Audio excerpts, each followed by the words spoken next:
Hey, what's up, everybody? Welcome back to Brainwash to be Broke, the show where we expose all the lies, all the brainwashing patterns, all the beliefs, all the conditioning that we were taught since we were born and what is truly possible. Today, I'm here with another amazing guest that actually she's been already here once, but we will be talking about a little bit different topic today because everything what is happening with AI and things that people believe about AI, and also like because she's a Christian and she's like now seeing the world like from the perspective of mixture of AI and also coaching and Christianity and so on. So we will see and we will discuss lots of interesting topics over here.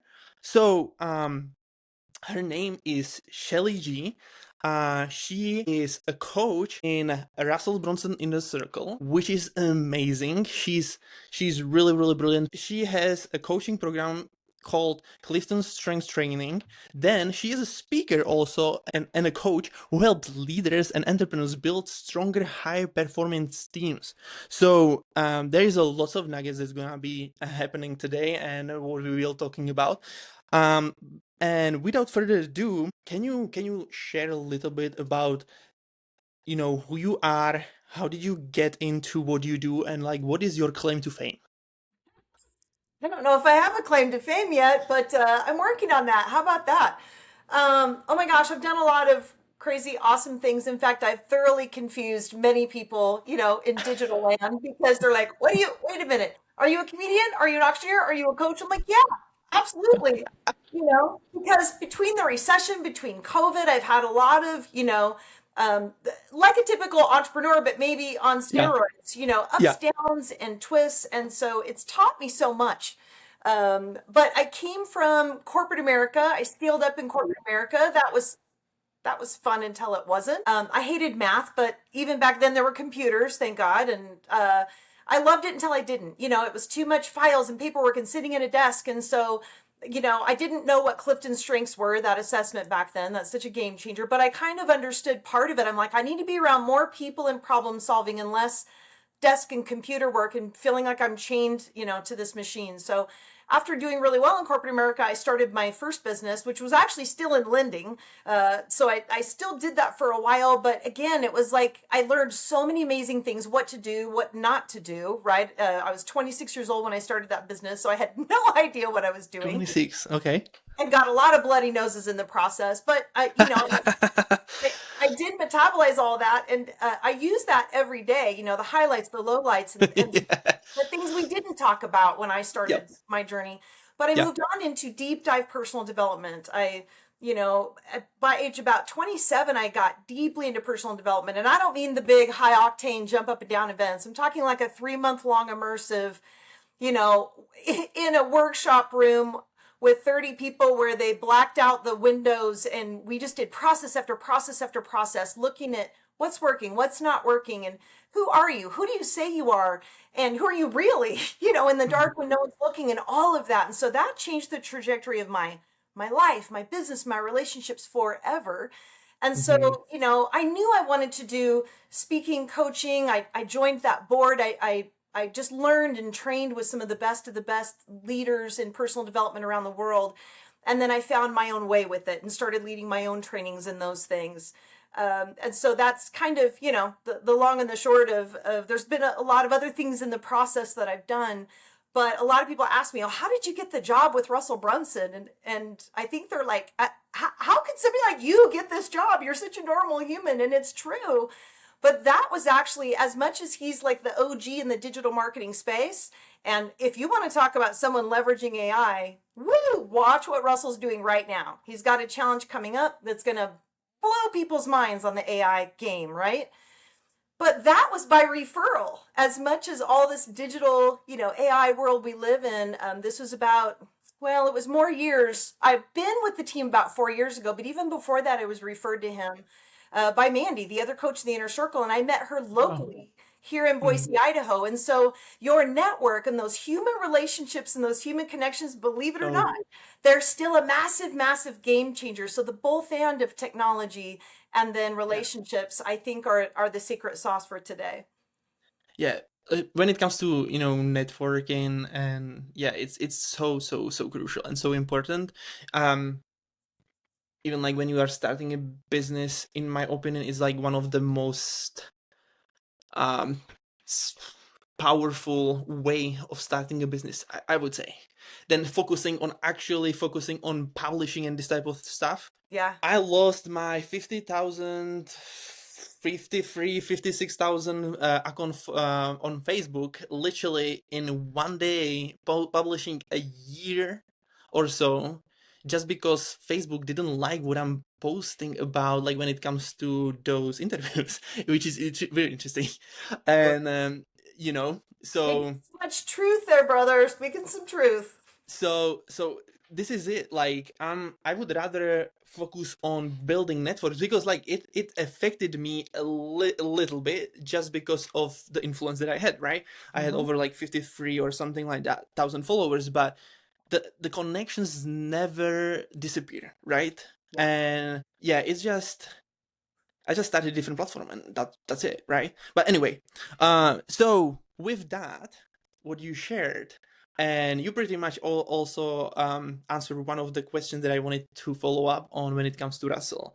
So you already did that. So let's start this conversation completely like from different perspective, because most of the people usually asking this type of like either story question or like at the beginning. So like you share your story, how did you get into entrepreneurship and so on, or like they would love to go straight up to business and talking business. But I want to take it from a little bit different direction, and I would love to ask you a question when it comes to what is the thing that actually drives all your success? Is it like a religious, like is it a belief, like like God or something, or is it like the hunger for getting better type of life with money, freedom, or what is it actually for you? Yes, all of the above. So, no, my foundation is my faith. I'm a Christian. Hmm. I believe in God. He's the Lord of my life, and whenever I'm on the right track, it's because I'm following all those nudges and messages He's sending me. Right. When I ever start to get confused and distracted, it's because I'm not following those nudges, and I'm just easily taken off course by something. So that's certainly happened a few times in my life, but He has been the one constant driver, motivator.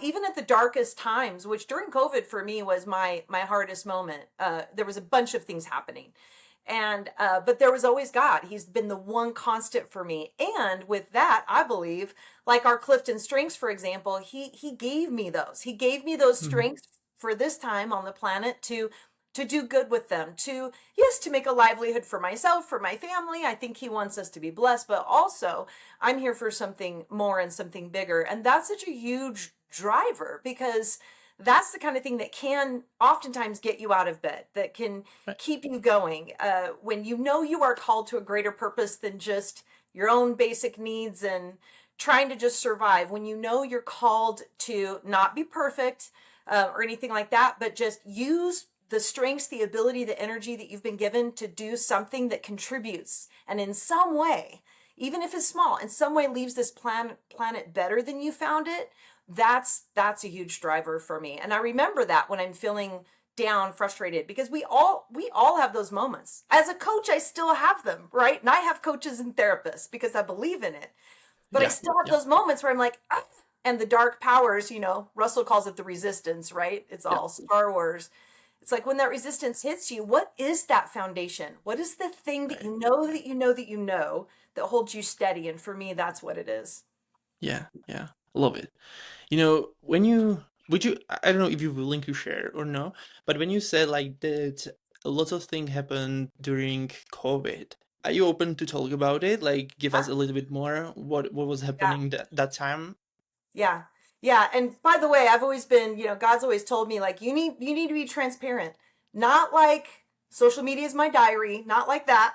But, but You need to be relatable. People need to know that, like, we kind of know logically other people are struggling, but we forget all the time, and we just Right. think other people have it easier or something than us, and we're all slaying some dragons, right? And COVID was the reckoning for me. I mean, it was like, if you've ever had one of those moments where every wall felt like it was Hmm. closing in at the same time, you Hmm. know.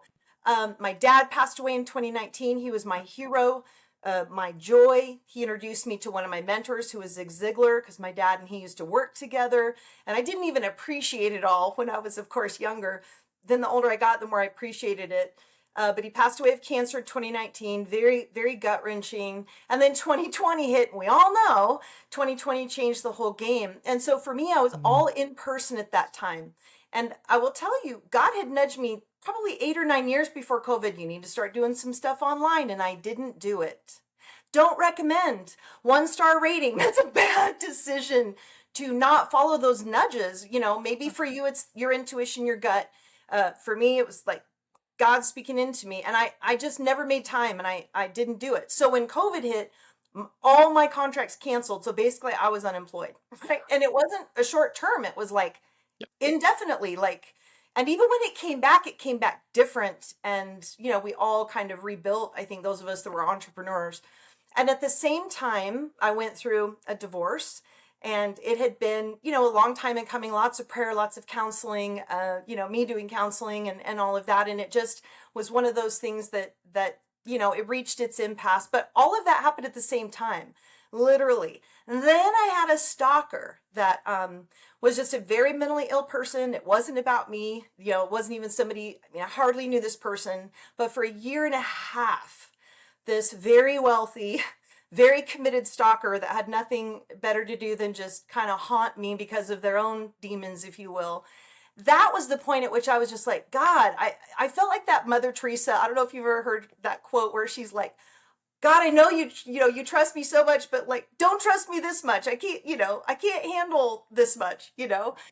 And that is where, your faith, that durability will, everything else gets stripped away, and you realize what is essential, what is important, what do you want, what's just bogus, and what do you not need to worry about, and how are we rebuilding moving forward. So I hit my low, and then from that point I began to rebuild. And I will say that was a huge journey, and it took a lot of work, mentally, physically, emotionally, spiritually, financially, to just rebuild. And in some ways I'm still rebuilding. It's not like I've arrived. So yeah, it was good. It was hard.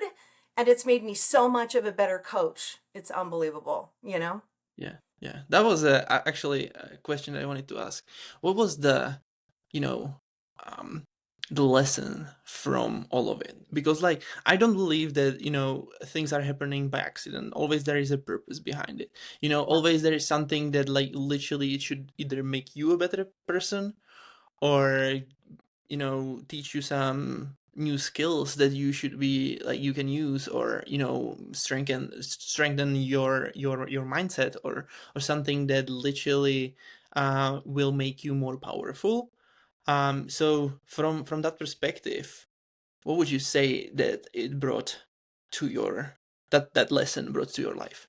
Yeah. I mean, at first, when you're dealing with it, you're just kind of grieving, and you're Yep. going through those stages of grief, mad, anger, bartering, depression. Like you're Yeah. going, that's really normal, by the way. That's Right. normal.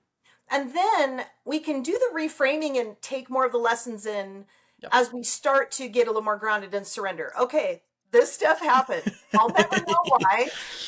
Everybody obsesses about that Simon Sinek, Yeah. find your why. Sometimes we don't know why. Yeah. Um, we just have to surrender and say, Mm. I'll never know how all of the universe works, but I know this is where I'm at. And Yep. I know I'm still called and capable, as I do my work to heal, and as God helps me heal, to come out of this. So Yep. there were several lessons for me. One of it was, and I've seen this with a lot of other clients too. Sometimes we must be agitated up and out of where we are, or we don't move at the velocity that Yeah. we're supposed to into the So chat, true. right? If you were just fat and happy and making all kinds of money, like, you would stay.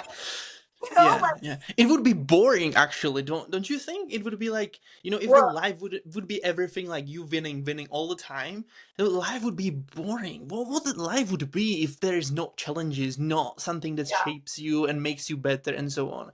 Do you There, agree on that, or what do you yes, think about it? yes, and I'm sure there's some people that would agree with me. It's like, I'll try boring for a minute. I'll try boring and rich and peace for a minute. Never know what that's like. But that being said, what I notice is, and I think that's why we see it in the Bible too. Why did he show us just these glimpses of stories of people that have gone through hell and back, sometimes Yeah, so many times, right? He showed us that because that's the human journey. There's yeah, ups and yeah, downs. yeah. We love the laughing and the celebrating, but the sucky stuff, the hard stuff, the disappointment, the shame, the abandonment, the regret, all of that is the icky stuff. And Mm, as we come out of that, here's some of the things I learned.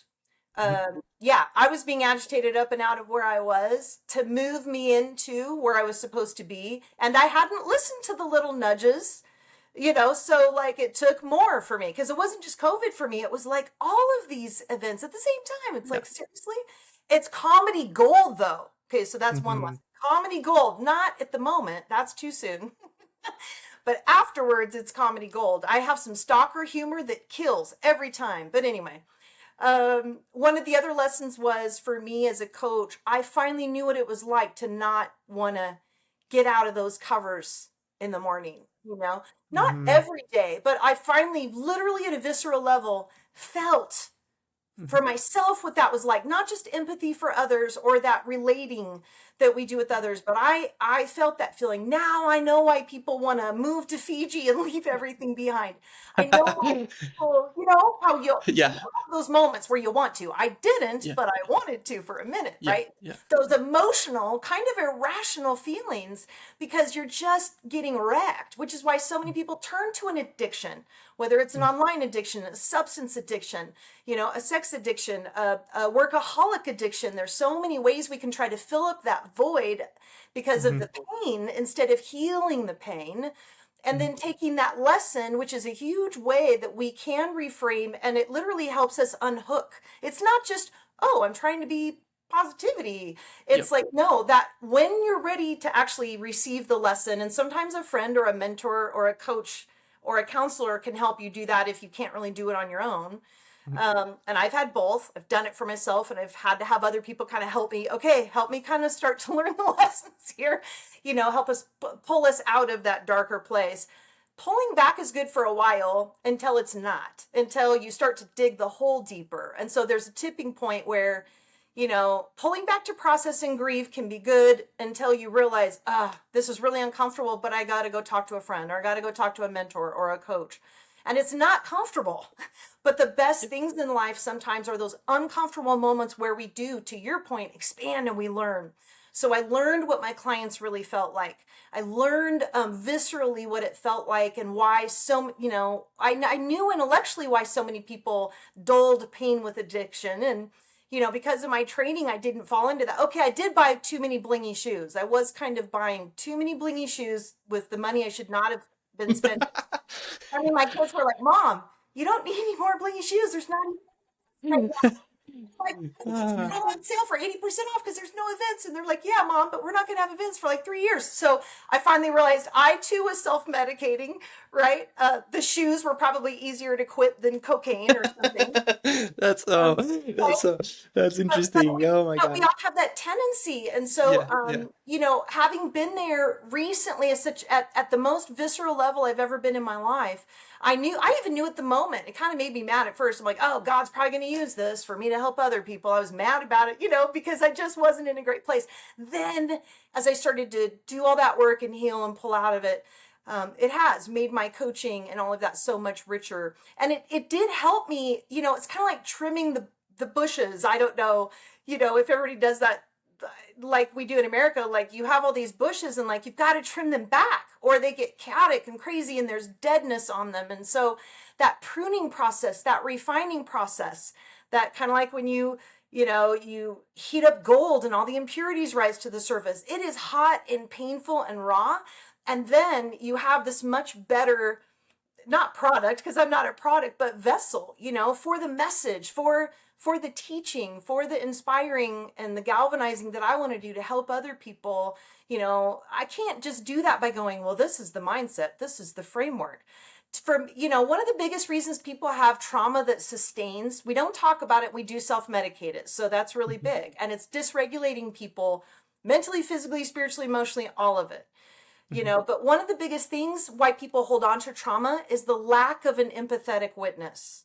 The lack of an empathetic witness, not telling someone, right? Not, we keep all these secrets inside in this darkness and we just kind of keep trying to do the thing until our body really starts to break down. And at some point, it'll just put you in bed because you've got to get into a better alignment. The body, mind, spirit can't sustain that kind of like pain and dysregulation, but those are all warning signs. It's like the check engine light of the body or the mind to say, hey, we've got to reconcile something. This is like a bank account that's negative. Emotions must be reconciled too.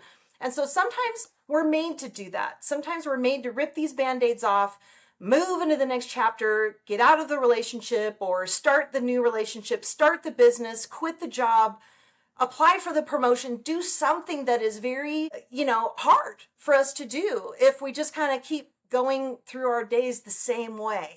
And right now, I mean, you're I know right in the middle of this too with AI and everything else. If we are not adopting change with massive adaptability and that learning mindset like a child, we are already becoming so obsolete we will maybe never be able to catch up. And so I think it's more important than ever before that we get real. Stop with the nonsense. Quit acting like everything's perfect.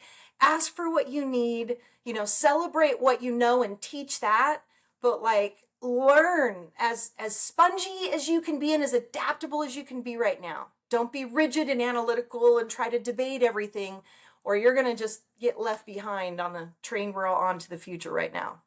That's so interesting, right? Like people, I get it that there are those people that they hate change because they maybe see like from the perspective of danger because that's the brain's natural tendency to react on, and like but I'm totally agree with you when it comes to AI and like not adapting to what is here and what is coming is literally like those businesses going to be left behind or completely vanished because like even now I don't know I've been is it what I've been listening a podcast episode with Elon and Joe Rogan or somebody like that, I'm not sure now, and they've been talking about that literally right now, literally at this time they could already wiped out pretty much 50% of a human labor,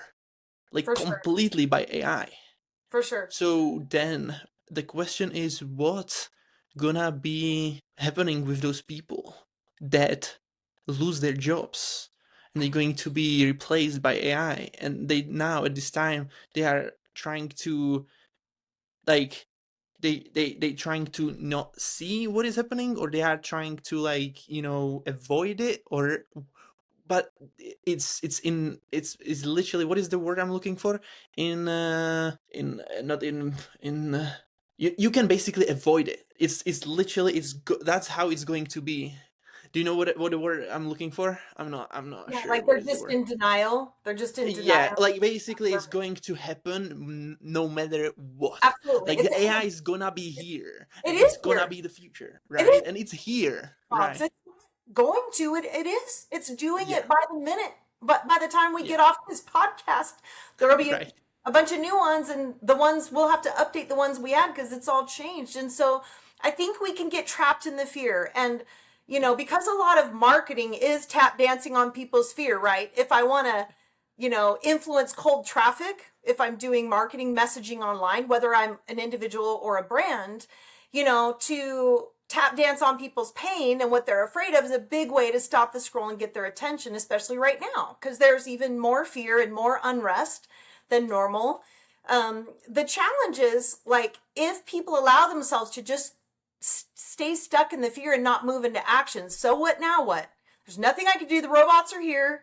They've been here forever. Our Yeah. Siri Yeah. and our our GPSs we've been using. So if you say, well, I'm not adopting AI, you already have. Everything you do is AI. If you order on Amazon, you're using AI. So how do you leverage it? That's the only question left. You're already using it. How do you leverage it? Because here's one of my things.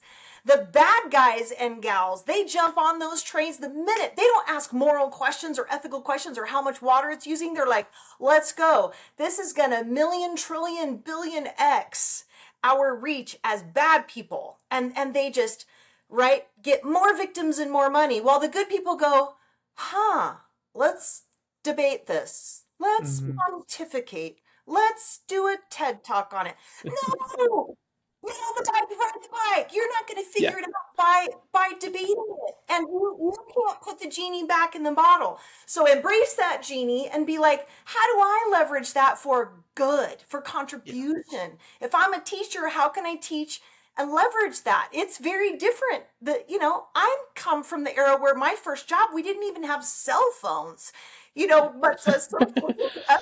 Yeah, So yeah. like, I you still know, remember that Nokia, I don't know what is it. Holy right, smokes, flip that big phone. freaking fat thing. You know what I mean? But now we had time to play around before. We had time. I Yeah. had time to go, I don't know if I want to get on Facebook. I don't know. Is that like MySpace? We had time to do that before. Like that ship had sailed, baby. And the ship has sailed, but you could still swim out to it and get on board now. But if you wait till it goes way deeper into the ocean, you'll lose all your money and energy trying to catch up to that boat. So this So isn't true. right or wrong, it's just true. And I Yeah. say that because I want to encourage you to leverage it. Just start using it. Don't compare yourself with anybody else. Just start. Like when a kid gets on a bike, they don't go, well, but my neighbor can ride.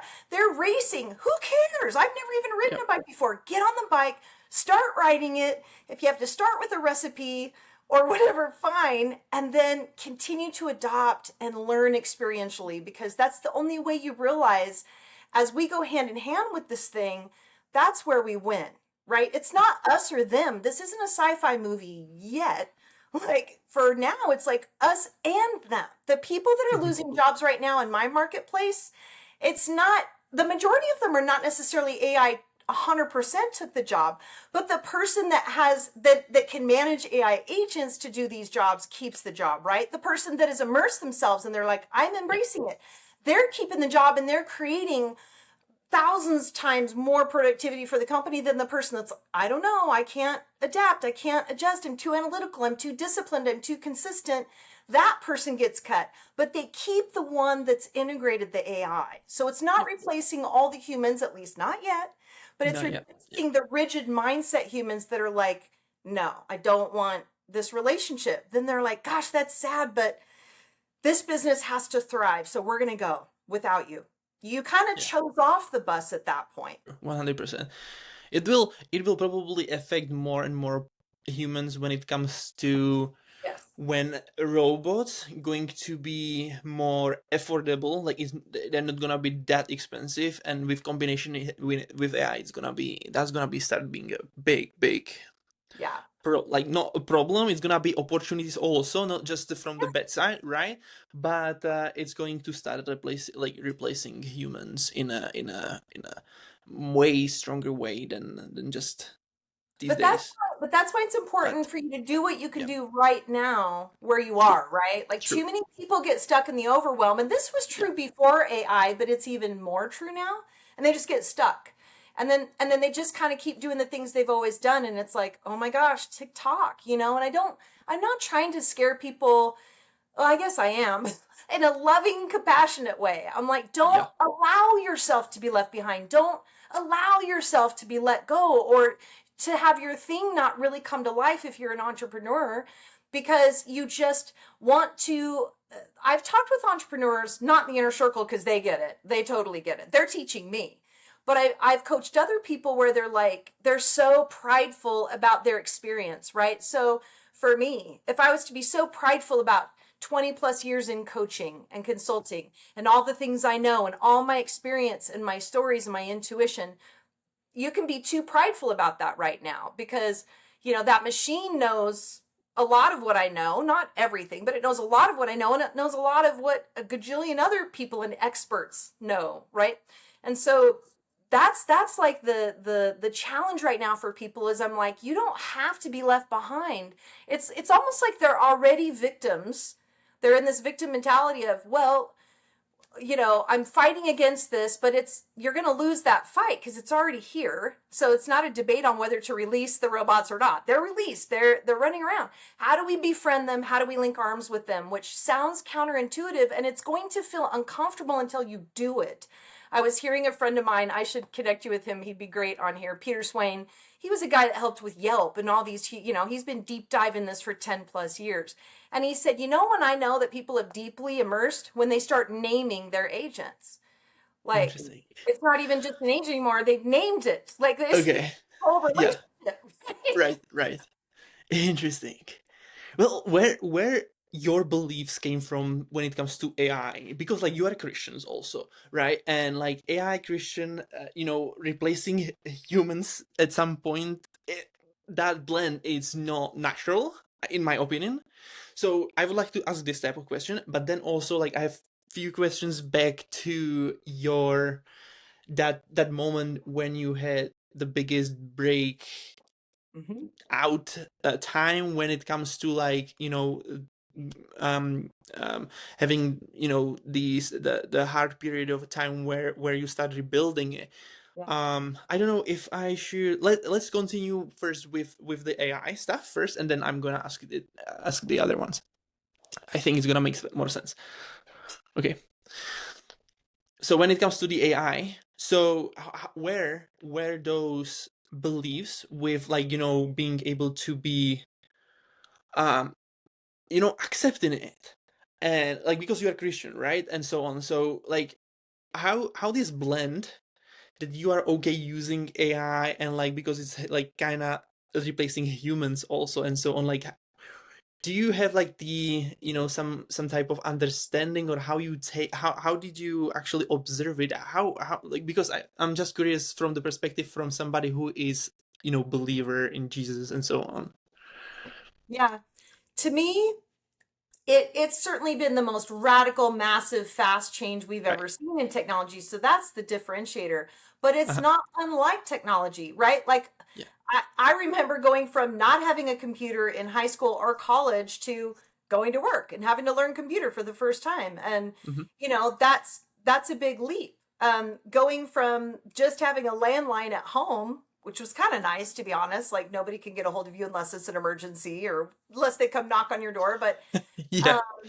then we go to cell phones and then it turns into a computer in our hand. And so AI is it's the same, only different, right? Right. Technology keeps exponentially increasing in velocity. That's the biggest change. But technology's always, I remember when my dad came home with the first fax machine, it was as large as a car. I mean, not really, but it was so big. It was like, is that a dishwasher?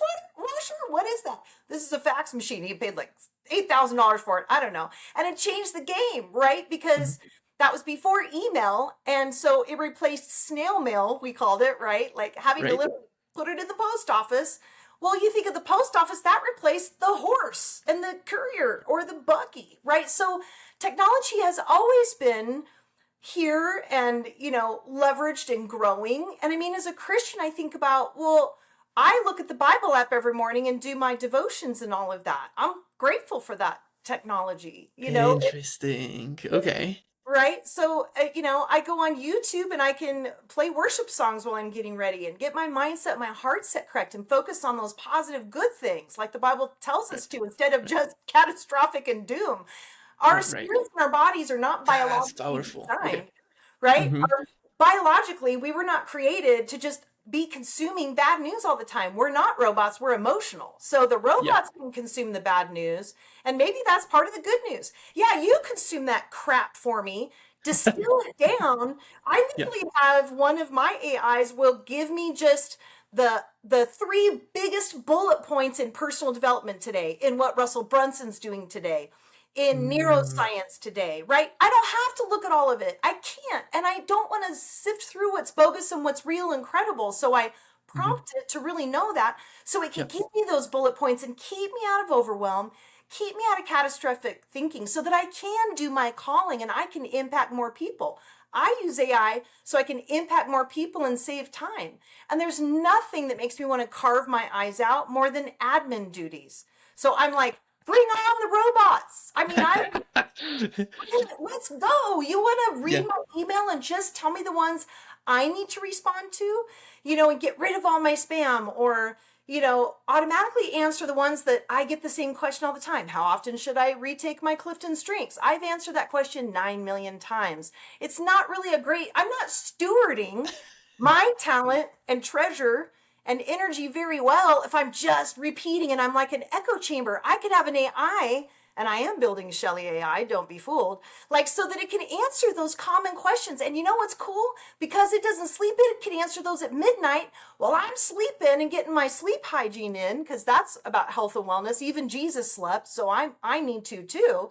So if that can help me steward the talents, the energy, and the influence I have even better, it's almost, it would be a shame if I didn't embrace it, right? Because I'm not going to Yeah. stop the bad guys from embracing it by taking a stand. And what am I going to do? Carry a sign around town and be like, I'm not embracing AI. For what? Yeah. What value is that?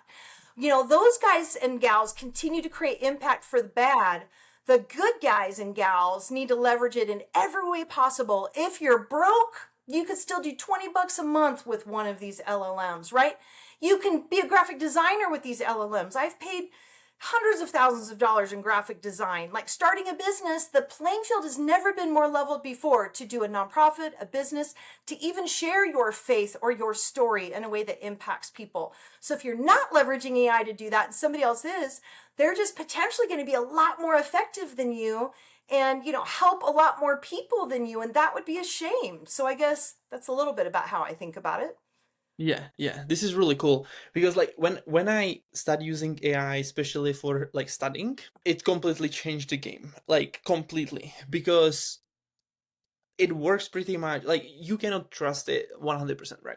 Right. It's still just kind of robot or so, but basically like you can communicate with it. It can give you a feedback based on those information, and you can use it for different way of learning because everybody's learning different way, right? Yeah, So I pretty much using it for everything, like when it comes to studying things, me too. like it's just so insane because like sometimes it's not really clear when I'm reading some type of books or Yeah. so on, right? That what they trying to tell us or how to implement it. So you basically, I take the whole transcript of the book, put it into AI, create a project, let it to literally teach me how to implement those things, or I'm going straight to the phases that I need to understand to move my craft forward, right?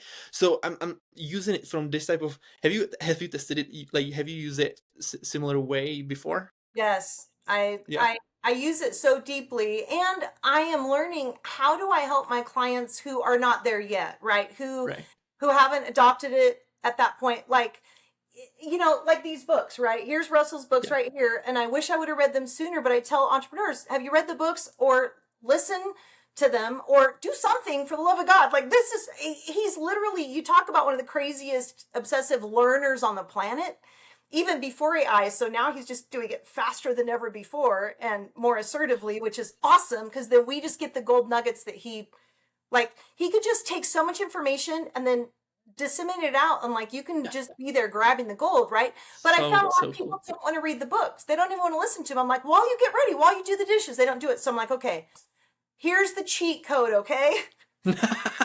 If you're going to do a webinar, you should at least learn what Russell Brunson does with the perfect webinar, because he's studied that voraciously for over 20 years and there's a psychological flow to it. You can use that for a keynote. You could use that for a book. Some people even use it for their team meetings. It's kind of a crazy psychological thing of breaking down old beliefs, creating room, and then building up, the space for the new beliefs that you want to coach or teach them, right? So the Hmm. LLMs know the perfect webinar.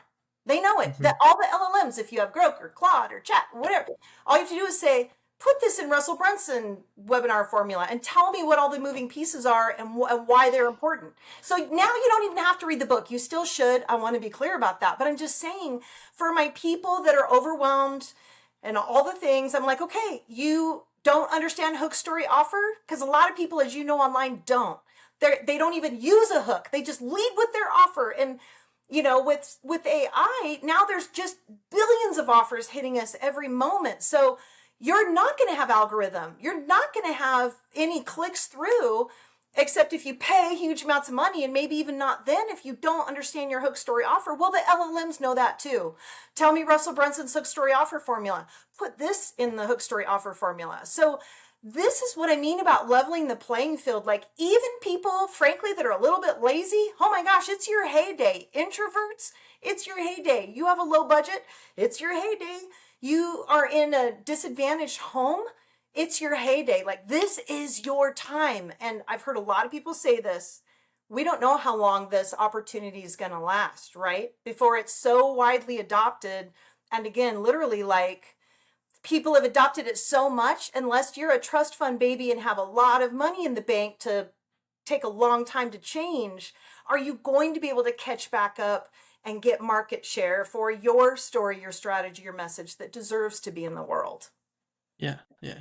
What is it, in your opinion, how long it can take to actually get completely adapted, like, those businesses and everything like that? I think it really depends on how much time they're spending a day. And I've heard a lot of leaders say this too, right? Because I sit in rooms with people from around the world with at least $1 million businesses or more. And so it's interesting, they show how they're using it and how they're adopting it. And so everybody has their own point of view with it, just like we do with Mhm. everything. Good news, you don't have to be like anybody else. But it takes a lot longer if you dabble at it, right? If you dabble Mhm. at it once or twice a week and do a recipe, you're really not. My friend Peter says that's not even stage zero. Like, you're not even on the Richter scale yet. Yeah, It's yeah. until you're using agents really that you've actually started to adopt it. So, how much time are you willing to block out for it? Russell, we just had an all team meeting last week, and this is brand new. As of last week, he's going to start to do with us as team staff members. He's going to start to teach us what he's doing with AI every week so that we can do more of it in our businesses and our Mhm. roles and all of that. Obviously that helps the company, but it helps us too. Like, Yeah, he's like, I don't want to lay off any more people, but like, it's part of the nature of business, and like, things become obsolete and then new things rise up. But the new things that rise up are going to be run by people that have adopted it, understand it, they're using it. And so he's like, just right. download these things, start to use it. And he's telling us at least spend a couple hours a day in this practice. Kind of like if you went to the gym, right? You're not going to get fit one time a week, or you're going to have to go 4 or 5, 6, maybe even 7 times a week, depending on how fit do you want to be, how strong. Do you want to be the strongest person? Do you want to be in the middle? Do you want to be trying to barely hang on? So I think time blocking to play and use and test and try. And I'll be the first to say sometimes I get really frustrated and then I have to take a beat. I don't know if you've ever had to do that. I have to take a rest. I get mad at it. I've even gaslit. I'm not gonna lie, I have. Yeah. And then Sometimes, yeah, it's yeah. I get something to eat. I walk around, get some sunlight, and then I Yeah. come back. But if Yeah. you, Yeah. if you're not blocking out at least 5 days a week, an hour or more a day, I don't know how you can keep up. Yeah. Yeah. Yeah. Yeah.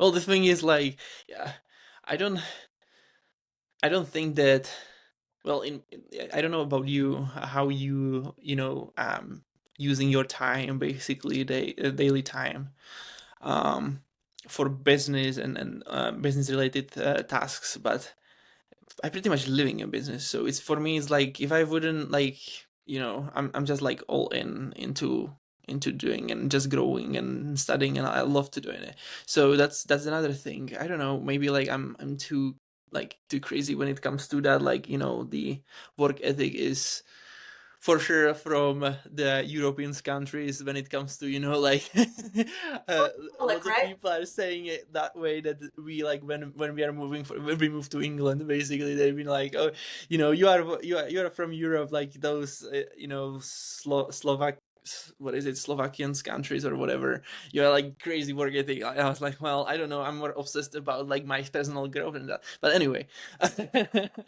yeah, That yeah, is, we should do another one of these someday and do your strengths, and I could show you exactly why yeah, that is, because part of right. that's the nature of your strengths, right? Mm. But part of it is how old are you?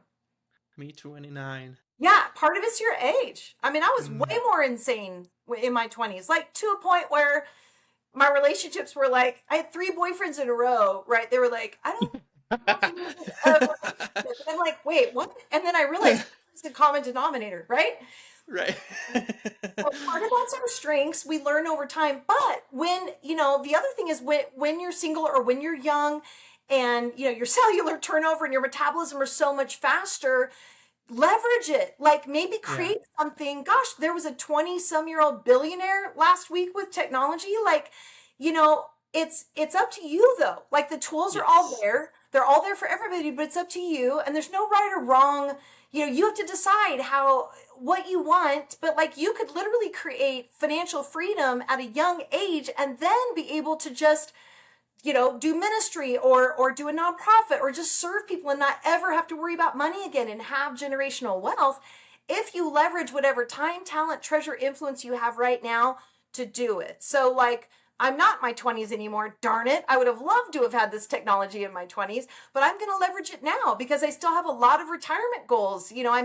I have been rebuilding since COVID and divorce and all of that. It's like some of us have these big resets in life, and it's like, oh, life didn't go exactly to plan, but good news. I have these tools now, and I'm innovating my next thing, and I'm not leveraging it all on me being in the room anymore. That's the way it used to be. Like I had to be in the room to deliver the value. I could be in a countless amount of places with my AI friends, right? Helping me deploy, helping me be kind of like my megaphone, if you will, to the world. And so if that can help more people, and that's actually my goal, I got to get my ego or my insecurity, my fear, my ignorance out of the way and let them help you. Let them help you do your admin work you hate. Let them help you save time. Let them help you be so much more productive. They can't lay you off, right? Like be so good that they can't ignore you, Steve Martin says. And I'm like, So good. yeah, right. So it's like let it partner with you, Yeah. right? It's not Yes. it's not to replace us. It's here to partner with us at least right now. Yeah. Yeah. Yeah. I love it. Oh my gosh. You are fire. You are on fire, literally. Oh my gosh, this is so good. Well, when we get back into that moment, like when you actually had the hard time, during COVID, Yeah. was that the only like the time? Because you said a lot of thing when it comes to that you actually start feeling how those people that have this type of problems actually feel, right? Or how they felt. Was it because you like the beginning of or like when you've been younger, did you have lots of ups and downs, or was it like more like a streamline and you jump into entrepreneurship like because you wanted the freedom of and so on? Or was there something like that was the like that was the one of the first big like major setbacks that you experienced, and like from there actually get Yeah. understanding more of like how people feel in that situation and so on? That was not my first major setback. I think that was the time that it seemed like everything was a setback all at once, right? Like Yeah. I had my father dying, and that actually, long story short, that splintered my family. It splintered my family. That's a whole other book probably, but my family of four, it was almost like I lost my whole family that day in a way because my dad passed away and then my mom just kind of gave up on life. She just doesn't want to be here. She just wants to go It's to heaven. yeah, it's really like when something like that happen, it's really common, like the other person usually like completely shut Yes. down itself, like like for like Yeah. himself, because like he has no more the neediness, not neediness, like the want to be living, like enjoying the life or doing something, Yeah. pursuing something, Yeah. right? Her It's will yeah. to live because back then in the boomer era, wives were supposed to be good Christian wives to their husbands and moms to their children. And so Yeah. when that contract ends, they think their life's over, which is part of the Yeah. problem of that era. Like, she took care of us so, so good. I had a charmed childhood. So childhood was How almost too many good. how many of you actually you have like do you have siblings? Two. Two of Okay. us. Yeah. Okay. And I have a more estranged relationship, unfortunately, with my sibling. And that happened during Wow. that time. And there was trauma before that, for my sibling. And so it was Is kind of like younger or older? older. Okay. And so there was this compounded trauma, I think, that affected the way all of Hmm. that hit. And then, Yep. my mom was moved to Washington. I'm in Idaho. So I just kind of lost my whole. We've always been really close. Like, when people talked about family trauma and drama before, I didn't relate at that level. Yeah. And then I finally related. So I was having, lost my whole family basically in a day. COVID hits, divorce, stalker, and my income dries up, and I'm just like, oh my god, what else? Like, am I gonna have boils on my body like Job? Like, what? Like, you start to feel like, what? And you do start to question everyone, including yourself. What in the world? And all of that. So that was the biggest, because it was from so many sides, and it was so, like, what do I do? Like, I'm really good at being Hmm. strategic and getting the coaching and pulling myself up and out and being positive, but like, the reserves were completely burned through, and I had no reserves left. I had never felt like Yeah. that before, but I've had setbacks before during the recession.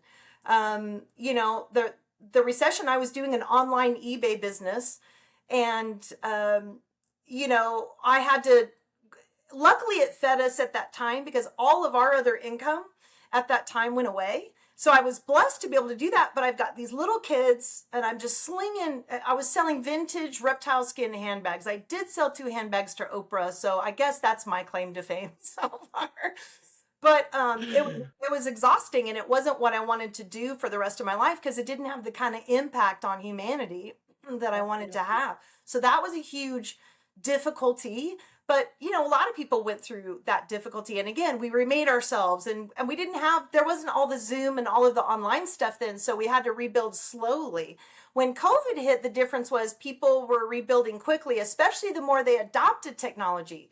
Like, I noticed the inner circle, the people that already had things that were working, or they just changed them to work during COVID, so they Hmm. scaled during COVID. Where Hmm. people like me that resisted the change, I was one of those people, right? Don't recommend, Interesting. 1-star rating, right? Interesting. I resisted getting online and all the change, because I loved being in the room, and I thought, my mindset was, that's the way I deliver the most value. Now, I will say, I think being in the room is the highest level of value that we can give each other, but this is the next best thing. This is what Hmm. you and I are doing right now is, and so for me, avoiding it, for me, it was decreasing my impact. It was decreasing my efficacy. It was decreasing my ability to steward these talents and strengths I've been given, all out of this old mindset, this lack of adaptability, ego, whatever you want to call it, fear, not wanting to learn something new. And so I was one of those people. Don't be like me, because through all of that hard stuff, then I'm like, I'm going to adopt change. I'm going to figure this out. And then literally, Russell Brunson calls, and I'm like, this is exactly what I need to learn. This is not an accident. This is absolutely a gift. Like, God's like, I see you. I see what you've gone through. Keep learning, keep growing, stay hungry, and stay humble. And I will, I will meet you there. You have to steward your strengths. He's not just going to do it all for you, but he will meet you there, and then expand your territories once you are willing to adapt and evolve and keep learning and stay humble on this journey to your calling. Yeah, love it, love it. When it comes to everything what you've gone through, would you change something that you that that that would change the way like that you what you experience or the person that you become? Would you change something like that would prevent it even maybe?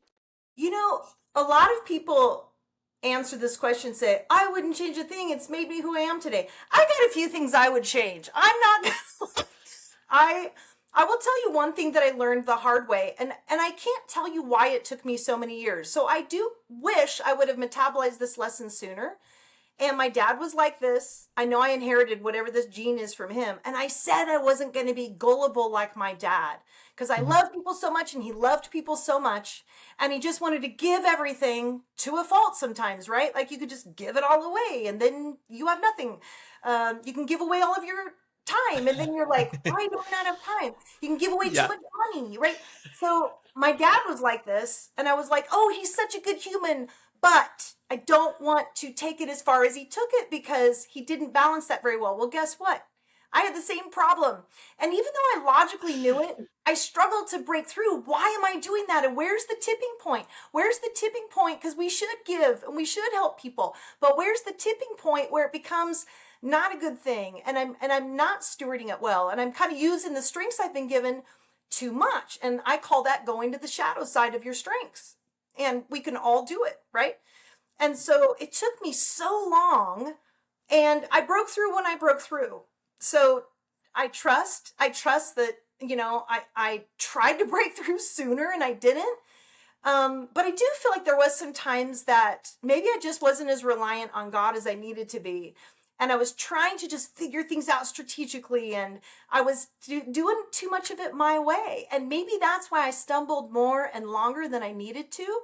So to be honest, yeah, I would go back and change that and not rely so much on myself and my mind and, the people around me. Like I would, lean more into that divine, where the real answers are to those bigger questions in life. And we can learn from people. We can learn from everything, but those deeper questions, sometimes we just want that, we just want a framework for it. And it's not like that. We've got to be willing to let that refiner's fire kind of burn off what isn't working and let us break through. So I actually believe I could have broken through sooner if I would have been more obedient, quicker in my life to that direction and never avoid those nudges or those intuitive hits. That's my humble opinion. When you know that you know that you know, go, because otherwise you're going to create more challenge and friction that for you and maybe even others than you want to.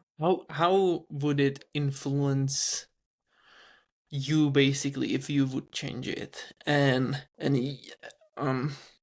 let's say, yeah, let's skip with this question. So how would it influence you, like if you would change it, how big of a difference it would make in your life? Yeah. And hopefully I remember the question because I had really good thought on A that. follow Because up. anyway, yeah, go Yeah. ahead. So yeah, on the first part of that, yeah, well, I had my heart broken a lot, both professionally and personally, because of a lack of reciprocity or people that I thought were my friends. They would all of a sudden they just disappear one day. No argument, no nothing, just bounce, they're gone. And I'm like, what? Like they closed a browser, right? Like they closed a window. And I couldn't understand it because it's not my nature. Again, kind of to a fault.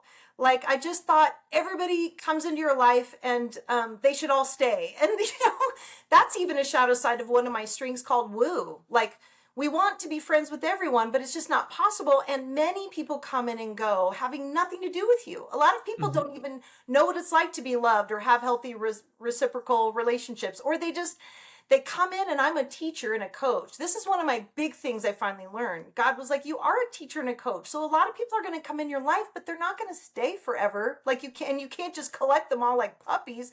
Like Right. we come into each other's lives for a season and a reason. Some people stay, but I have found those are more rare. And this is not a bad thing. I just was so brokenhearted by that for so long and surprised by it. I mean, and why I kept getting surprised by it, I don't know. Again, I think I was trying to figure it out too much on my own. And so I would have had less heartbreak, less trying to figure out why, less sometimes being resentful and angry about it, because that's going to deplete your energy. That's going to deplete your effectiveness. That's going to deplete the things you could be doing to move your message or your strategies or your stories forward if I'm feeling like victimized or I'm bummed out. I mean, we have those moments in life regardless, but we're going to have more of them if we do resist those lessons or we try to fill in the void of the breakthrough a quick fix way, Yeah, yeah, yeah.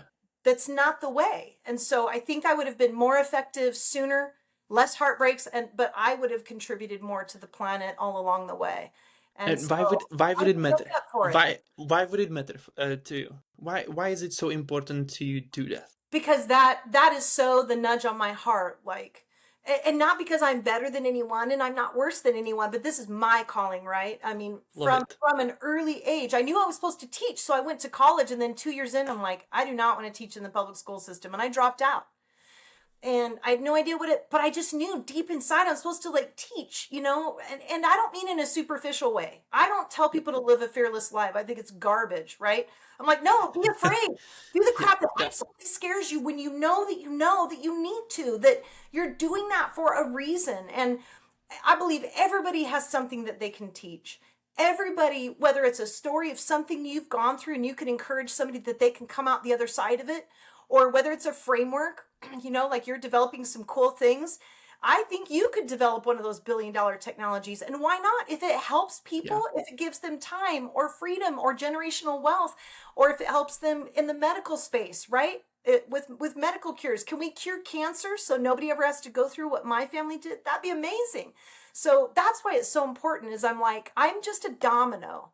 I'm one domino, you're a domino, and a lot of people think, oh, I'm so small, what does it matter? But you know about dominoes, right? There's all of these dominoes. So imagine there's dominoes all around the world in a line. And if we start pulling ourselves out because we're like, well, I'm just not enough. And people keep leaving me. I just don't want to try anymore. That didn't work. I quit. Whatever. I'm bad. Imposter syndrome. We just keep pulling our dominoes out. All of a sudden that line stops, right? Hmm. Because we do this together. Just like the supply chain broke down during COVID, there's a Yeah. human supply chain, right? Hmm. You're teaching me something, I'm teaching you something. And if we're all teaching what we know, and if we're all stewarding these gifts, these talents, whatever you want to call them, to the best of our ability, and every day that we can and we're healthy enough, we walk out of our house like a shepherd with carrying a light instead of shooting everybody, then we do make the planet better. And we can take people out of this fear stuck place where they're going to cause themselves more harm, and we can galvanize them to do what they can right where they are to make a difference to themselves, their family, and then once they're healthy enough to take that difference somehow, some way out. Everybody has something that they can do to contribute. And that's my calling, and I'm so passionate about it. I love it. Yeah, this is so powerful. Yeah, but like when it comes to, I don't believe that there is anybody like, okay, like if the world is, it can be better, and we as a human can make it a better place. I believe that entrepreneurs, the only people are like entrepreneurs that can make it better.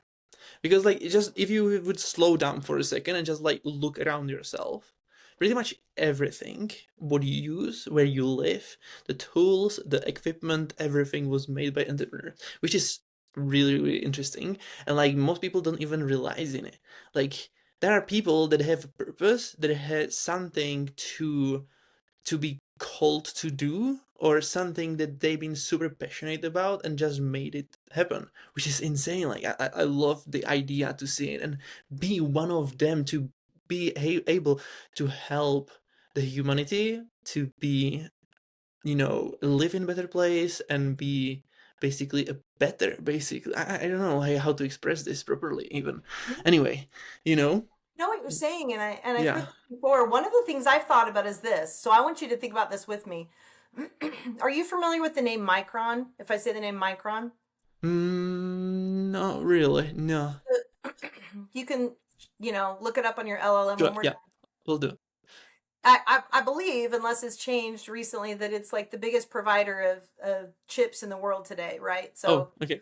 but it started by an entrepreneur. I mean, Uh-huh. every big thing started out as somebody that had a dream that started something, right? I mean, Walt Disney created Disneyland, and we think of that as corporate America now because it's big and it's corporate and it's got all these SOPs, and because it has to, because it's large. But it started out with a dude and his brother, almost going bankrupt a lot of times trying to figure out. He was an entrepreneur. So everything big started at an inception point and was small at some point, right? But to your point, one of the magical things about entrepreneurs is we have so much autonomy. We have so much autonomy, and now we have, like we've been talking about, all these tools, more tools, better tools, cheaper than ever before, right? Unless you get addicted to subscriptions, and then that's a rabbit hole, right? Which is a Yeah, problem. Like you've constantly yeah. got, I think, purging subscriptions as you constantly, because it's just changing so much. But we have all this autonomy. We have the freedom to decide, what am I doing today and what does that look like? Who am I helping? Oh, I want to. When I first started the inner circle, this was interesting to me. I kept hearing I would get on a one-on-one with them because I do the mindset well-being coaching, and they'd go, yeah, I'm just going to burn that funnel down. Or I burned it down. I just burned the whole thing down. And finally, about the 10th time I heard it, I'm like, what is this burn it down thing? What's happening? Why are we lighting so many things on fire? And I realized what they meant was, when you see the efficacy of something wane, you might either recalibrate it, realign it, or you might realize I have something bigger that can help more, or something I'm more passionate about, so I'm going to be better at it. And, it'll be a long-term sustainable model where I'm good at it, but I'm tired of it. Like I'm evolving. We change over time. And so allowing ourselves to change, allowing our wings to spread as we grow and mature, priorities change. That's why strengths will change over the years. Those Clifton strengths change. And I don't care what people tell you, there's a big debate about that. Even Gallup now admits, yep, they do change over the years. I know. I've been looking at the data for 17 years.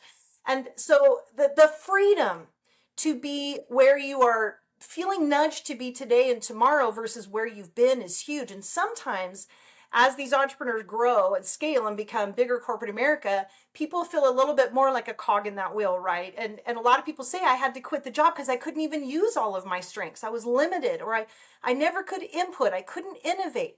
And true entrepreneurs, they're innovators, they're futurists, they're ideators. And so we have to be careful how much we do that, because we want to create something that we ought to give birth to a baby at some point that helps the world, right? Not just Yeah, innovate and ideate all day long, because that's the yeah. shadow side of that strength. But we have the freedom to do that. And so I agree with you in a lot of ways that I think entrepreneurs have the best. This is the time. This is the best time ever Hmm. for all of the reasons why you can absolutely do what you're called to do if you have the strengths to do it. I mean, if you don't have the strengths to do it, you're not motivated to do it, I don't like to say you can do whatever you put your mind to. No, I can't. I'm not going to go No, be an astronaut right now. I couldn't even learn enough science to qualify for that. yeah.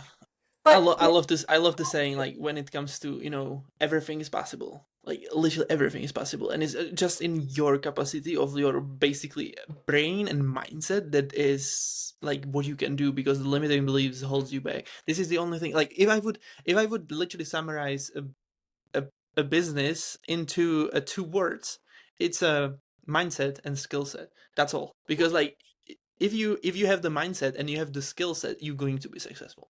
well, there's mindset, and then there's skill set, and then there's the work, right? Of course, right? It's Okay. the work. And so um But but with what the right mindset, you would have basically you would if you have the mindset and you have like like that you have to work, which is like I taken it from the part of the mindset, and then you have the skills that you actually acquired. It's basically there is nothing that can stop you. Right? Like the that's only what I believe in. the Yeah, only thing that can stop us is us, yeah, or fate, God, right? Like yes, when yes, COVID hit my business, and it yeah, wasn't that I wasn't working hard. I was working very hard, right? yeah, My tax return looked decent in 2019. So, but it was like, no, Shelley, this is mm-hmm. not this Yeah, where you've come from is great. Tell it thank you for the lessons, tell it thank you for all the learning, and some of those pieces I've brought forward today, but a lot of it got left back, and it did get burned down. And mm-hmm. so I think part of it is we have a lot of ability because we're smart to do a lot of things we were never called or meant to do, and that's Mm-hmm. why they drain us. Well, That's why they that's don't. interesting. That's right. That's interesting because if you think about it from the Jesus perspective, like God perspective, we are creators. Yeah.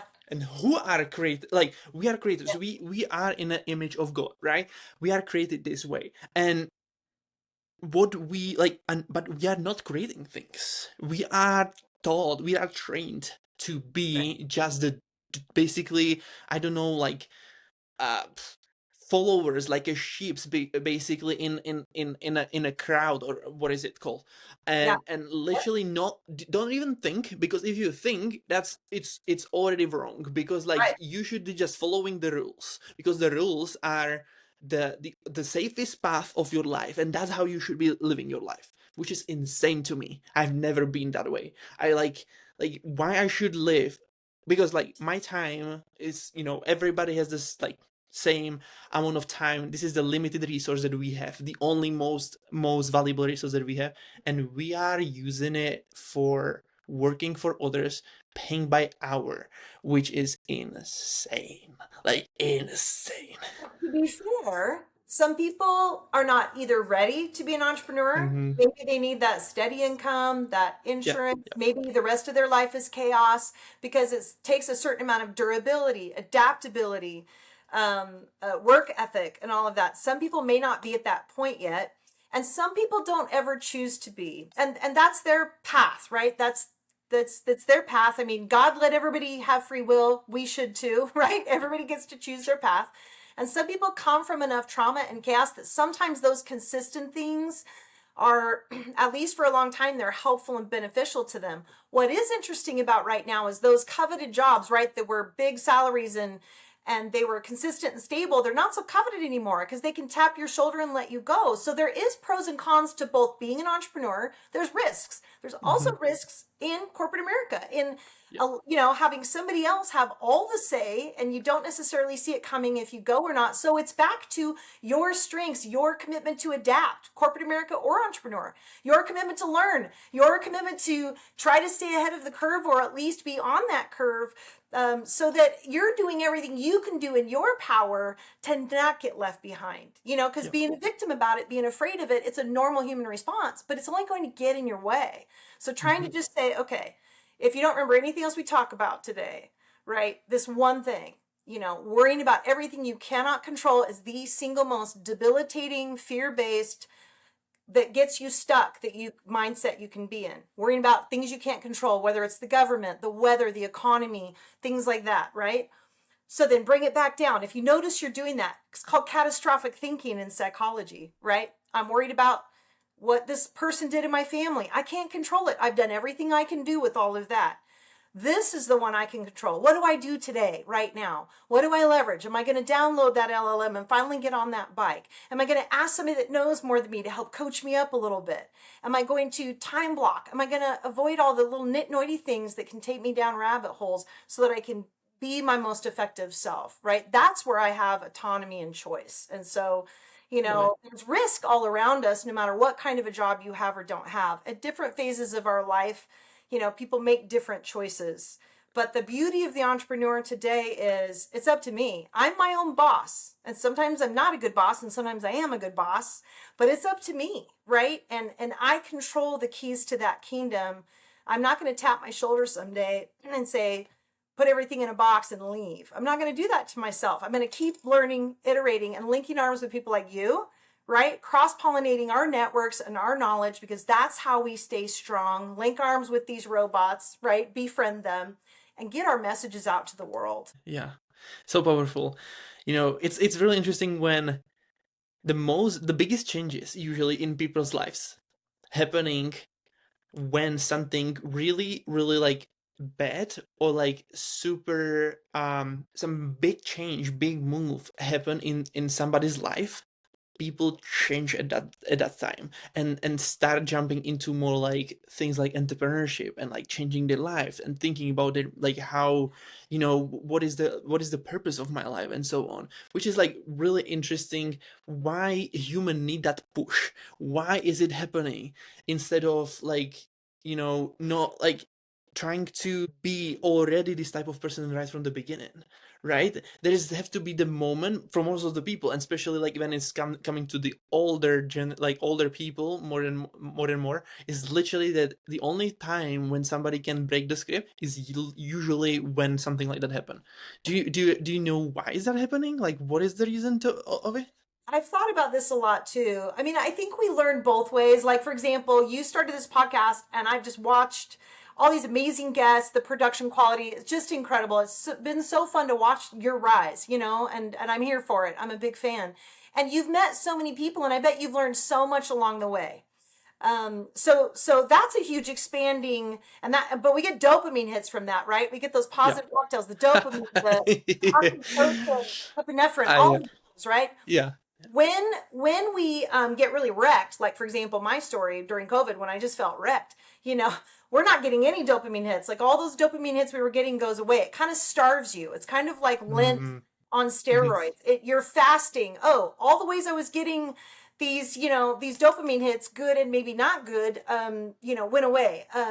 All of what I thought I knew went away. I'm feeling weak. I'm feeling humbled. I'm feeling scared, and it creates this big opening, and you start questioning everything and everyone, and it's the best thing ever. Now, Mm-hmm. to your point, if we could do that more often, that would be great. Schedule a time to question yourself and everything and everyone. And then if you come back to everything is true, keep it. But if we did that more often, whether it was at least once a week or at least once a month or at least once a quarter, what needs to go? What needs to be realigned? What do I need to lean more into? What do I need to ascend from, because that's my past and I've just kind of held a little safety anchor in it. The reason we don't like the learning at the deep end is, yeah, we don't even have serotonin. Like we just feel like so we don't like the feeling of it. The feeling is complete chaos, out of control, and I'm just yuck. Whereas when I'm interviewing all the guests, because I did the same thing for 10 years, I had a conference and I met so many people. It really enlarged my territory. I didn't know that it would. I And love that was it. fun. I mean, the learning, the dopamine hits, oh, like, heaven opened up and the angels sing, right? In the Yeah. pit, it's a different kind of learning. It's a different kind of, and it's humbling, and it creates such an opening because it's like, gosh, maybe everything I thought was a lie. And even if you Mm-hmm. question God, it's okay. He's really got a strong self-esteem and he can handle it. And then you start putting it back together again. And so that deconstruction, right? There's the building that just keeps building upon itself, which if you do the work, even as you go through the lows, you can keep building, right? Your Mm-hmm. financial durability, your spiritual, your relational, emotional, whatever it is you're interested in building, physical. But when we go to those depths, we don't go there to stay. We do go there, I think, to be to learn, to pay attention, to kind of silence all the other voices and Yeah. stimuli in our life.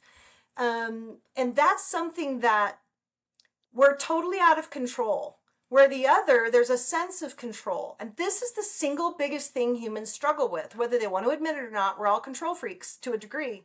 And there's levels. But the subconscious part of our brain, especially when you have gone through hard times and trauma, it wants to protect you, right? We're going to mitigate risk. We're going to not trust people. We're going to go take, what do I need to get from this networking event? What do I need to get from this podcast? And if it's going to be, it's up to me. And the world teaches us this, right? And the resistance teaches us this. Yeah. And so that's not a good place to be in this control thing, because there's very little that we control. We're really here to be Mm-hmm. contributors. And as we Yeah. create, we're here to serve, not to just ascend everyone and whatever, right? So in that dark place, there's a lack of control, which is where I think some of our greatest, growth can happen if we're willing. It does. Hard times don't make you better. Hard times give you a catalyst to allow you to get better when you're willing, Ooh. when you do the work, when you get through to the other side. They might just make you worse. They might just make you bitter. They might just make you suicidal or more addictive. Right. They make you better when we do the work and we get that Mm-hmm. humility and we like, yes, let everything fall away that is not for me. Close the doors I'm not supposed to be opening and walking through, even if they feel sexy and cool and shiny, or they were great for me in the past. I got to let go of it. So I think the discomfort, when we get more uncomfortable with where we are, um, here's the deal. Sometimes I know I need to go forward and do something. Why don't I do it? Because the fear of not knowing what's ahead is worse than the fear of staying the same for a lot of people. That pain, that hard shove, it goes, oh, I'm more afraid now of staying here than not moving. So Yeah. I'm going to move and let the Love it. chips fall where they may. That's yeah. Totally. 100% agree on that. Yeah. Usually, like it's either the unknown, what can be like, what can be like, because like the comfort zone basically like keeping you in that space. But yeah, 100%, or even failure. Some people, like, get are scared of rejection and this type of things. But yeah, like it is what it is, right? But literally, like, you have to decide if how much you want to win. Anyway, Yeah, well, yeah, also, I can get rejected right where I am playing small, and I did. Like yeah, when I was playing small, I true, was getting rejected. So when you finally go, oh, I'm going to be rejected by some people no matter what, yeah, because speaking your truth, your message won't resonate with everybody. It's not supposed to. You're not. It's not up to you to save the whole planet, right? Like that's yeah, like a narcissistic thought that you could do that. But like when I realized that no matter what, wasn't it Betsy Roosevelt? I'm gonna smash that quote, but it was like they're gonna judge you either way, so do the thing, right? They're gonna wonder what You're gonna put your content online. Some people like it, some people won't. I mean, that was happening before social media. That was just happening real life at parties, right? I've always been judged. So have you. I've also been loved by other people. Like that's always going to happen. It's not an excuse to not get yourself out there and do what you're being called to do and learn as you go, because the greatest learning is experiential, not theoretical, right? You can only do so much on the books and the podcast, and then you got to go. You got to go and you got to try it out and get messy and get dirty and get in it. That's how you really integrate. love it, love it. Well, let's thank you so much. First of all, it was amazing. We are already like, whew, the time is going. I know now I you just need a love, nap, huh? it's awesome. Like I love it. We like, it seems like I know you for a while, and we can talk about pretty much everything. Yeah. Um, so to wrap this interview, I want to ask you, like, what is your where are you heading? Like, what is the goal when it comes to business, and also your personal goal, like for, let's say 10 years or 5 years? It's harder now to think 5 and 10 years out, isn't it? Just because the rate of change is so fast. But Yeah, because even the last time we talked, I was working on my book, so I'm in the final editing stages, and I have a brilliant AI friend that's going to help me scrub it up, clean it up. Yeah, you're going to help me too. Excellent. You can get a copy and help me too. So I'm going to launch that, and that'll be really my first. Like I've had funnels before, but I've never really launched a thing love online it, love before. it, love it, So I'm love going to it. be launching Yeah, that and creating a community and a online mastermind, which I've done masterminds for 16 years, but I've never done facilitated one digitally, except helping someone else.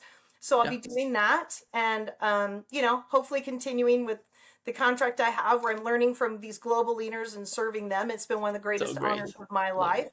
and so yeah, more of the same, and just hopefully more impact and more prosperity. I'm excited for it. And for personal life? Personal is interesting because I've got an 18-year-old. He's got one more year of school. I pulled him out of school during COVID because school over here was just nuts. Don't say It was chaos. And I'm like, my autistic, beautiful son's not going to learn a thing in there, and he may just implode. So let's not do that. And I knew he needed another year of emotional, being at Yeah, home and developing emotionally, and he has. And now he's 6'4" and just, doing great. He's getting A's. And so, after this next year with him, I'm, kid free in the house. And so, yeah, I hope to be traveling more and just speaking on more stages and, doing more podcasts and things like this to get the message out to the world. I want people to feel seen. I want people to realize how normal they are. And I also want them to know how powerful they can be when they, slay those dragons and do all the things we need to do that. And we're all doing that every day yeah, if yeah. we're willing. But you can still like continue to learn and evolve. And even if you've had everything wiped out from you, I really know what that's like, but there's a what's next.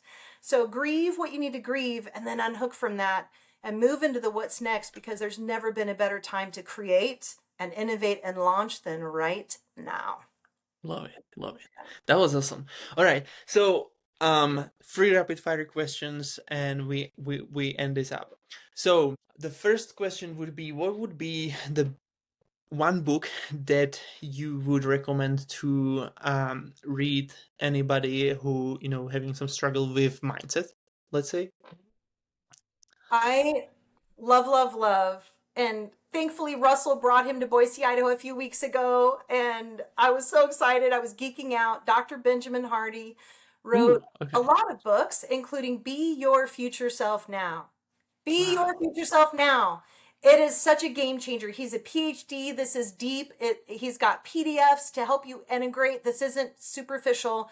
And he tells amazing, vulnerable stories, just Mhm. like I have today, where you will feel seen and heard, and then you will understand things so much better. So that's one I just recommend everyone. Be Your Future Self Now, Dr. Benjamin Hardy. It's on Audible as well, and all his PDFs to supplement. And then for entrepreneurs, I'm going to throw on another one of his, as well as Russell Brunson's books. And you can get those free. Just go to his website and you pay shipping. That's it. It's crazy. Entrepreneurs, it's kind of a must, right? And then the other one is Dr. Benjamin Hardy, The Science of Scaling. And there's even a free Audible of The Science of Scaling now. Like if you get on his newsletter, he'll send you so many good prompts to journal, so many good for mindset, but like integratable, right? Right, right. To help you Have you? build your whole Okay. life, not just your Mhm. business.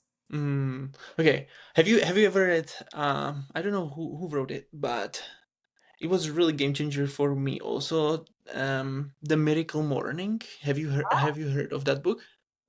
I don't think I have. I haven't read. Okay. Yeah. Okay, yeah, just look it up because it's Okay. really cool. Really cool. It's like, like when it comes to, it's like the way that you should be like structuring your day and so on, like also like when it comes Oh, to, like being, and also like he's explaining what is actually like personal development actually means, and like how you develop yourself in the personal love development way. that. Because I never, there is a question like, on the internet, like personal development, like what it even is, like it's not tangible, like you don't know what like actually it is, right? Because like Right. personal, okay, like how to develop yourself, and he's like explaining all the different ways how you can develop yourself, and he's implementing into like daily routines, night routines, and so on. And like even like some type of like, because he had like some problem with his I think his like car accident or something, that like literally he nearly died or so on, and he couldn't even walk. But based on his mindset and how he started using it like a miracle morning or something like that, and he basically completely overcome all the roadblocks, and literally in like a couple of months he started walking again, and all of that. It's insane, and it's really cool. Anyway, so that's the first question. The second question would be, if you could delete one piece of advice from the internet, what that would be? It would have to be live a fearless life. It's the stupidest Mm. thing I've ever heard anybody. Why? Or like, here's our fearless leader. Stop saying that. Nobody is fearless. We all have fear. And by the way, sometimes Yeah. fear is your friend, right? My fear will go off because I need to go check on my kid and they're about to run into the street. Fear is our biological response. I have fear when Yeah. I hear somebody talking and they seem like they might be a narcissist. They may not be, but they might be. So, like, Yeah. fear is sometimes that check engine light that you need to listen to. The thing about fear is it needs to be wrangled and managed. Don't let it go willy nilly and make you paranoid and hole you up in your home. That's when you need to get help, right? Because you've gone too far the other way. But some of the greatest things I've ever done, I've been terrified to do. Starting businesses, doing comedy, starting a 10-year conference. The first time I was in the inner circle room with Russell Brunson, and they're all speaking Greek because I hadn't read the book yet, and I didn't even know. I wasn't a funnel hacker. I didn't know what was going on. Yeah. Speak so fast, and so they all speak so fast, and I'm like, holy cow, I need to learn Greek on 6x speed. And I was breathing from the fire hose, but that discomfort. One more book suggestion: The Art of Impossible. The Ooh, Art okay. of Impossible. Stephen Kotler, massive researcher on getting into flow state, the zone, right? We call it the zone, but there has to be enough push, that urgency, that little bit of that fear, not so much that it shuts you down, that's too much, but enough it pushes you. I don't know what I'm Yep. doing. Oh my gosh, I want to learn this. And then people do miracles. Like Mm. what was impossible becomes possible because some human hacks into that state. That's Mhm. kind of what you were talking about with that other guy. He reframed, he redeveloped new neural pathways in his mind because there's neuroplasticity of the mind. You're not fixed. Your Mhm. personality's not fixed. Another good book Mhm. by Dr. Benjamin Hardy, Personality Isn't Permanent.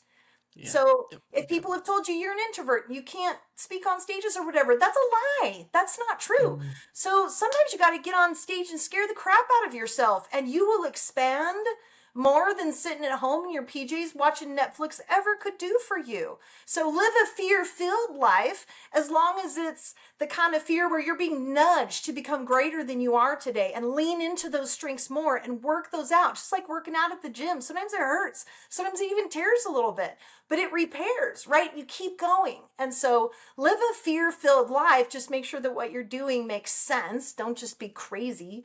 But like, if there's value to it and you really are being nudged to do it, don't ever let fear drive. Throw it in the trunk, drag it behind the back of your car, do something with fear. It's always in the car. But Yeah. like, wrangle it, gag it, do something with it where you drive. But don't try to live a fearless life, because that's a goal that you can't accomplish. And don't tell other people to do that, because that makes people feel bad. Right. And so the last question would be, if this would be your last interview you would ever done, what would be the message that you would love to leave behind you? My last interview, gosh, I would say I absolutely appreciate everybody's beliefs on the planet. And I think sometimes we actually believe a lot more similarly than we think we do, but we have different things that we call it because of language and cultural differences. But when you get down to it, I believe that we are all called for more. And I Mm. think that's why we feel this push. That's why imposter syndrome, it's not because you're an imposter, unless you are, you're not. Like, but you're being pushed to do more. You're being pushed to use these strengths, these talents that you have right now, your energy, for more than just you and for more than just money. Although money is an amazing resource and money can help you push the message out. But everybody is called to do something, to teach something, or to help in some way and contribute to the planet. So then the only question becomes what? What is it for me? And even if you don't know why, quit getting stuck in the why. Why did this happen? Or why am I being called to do this? Sometimes all I know is what I am supposed to do. And when I get really clear on that, look out, because I'm not going to stop. So don't worry about what you can't do. Notice, where am I at today? What motivates me? What pushes me? What contribution can I make? And what's the best way that I could do that right now? And who do I need to call and lean on for support? And who can I help? Because it's about reciprocity. And when you live a reciprocitous life, it will come back to you. So yeah, don't let fear and the dragon stand in your way. We've all got them. You're normal. Well, thank you so much. It was a pleasure, and thank you for your time. And for everybody who's listening. Well, before I let you go, where people can find you, where they can You connect with know, you, and so on. Yeah. I wish I had a book funnel to like let you guys know about, but until then, LinkedIn is probably the best place to follow me, and then you can see updates and things. So Sheli G, I can get you. Well, you and I are connected on LinkedIn, so you could We are. put Yeah. my link in the comments or whatever. But it's We'll Sheli G, do. but Yeah. Sheli. It's not Sheila, and it's not two L's. It's one L, one L. Sheli G. Awesome. Well, thank you so much again. And yeah, for everybody who's listening, we'll see you in the next episode.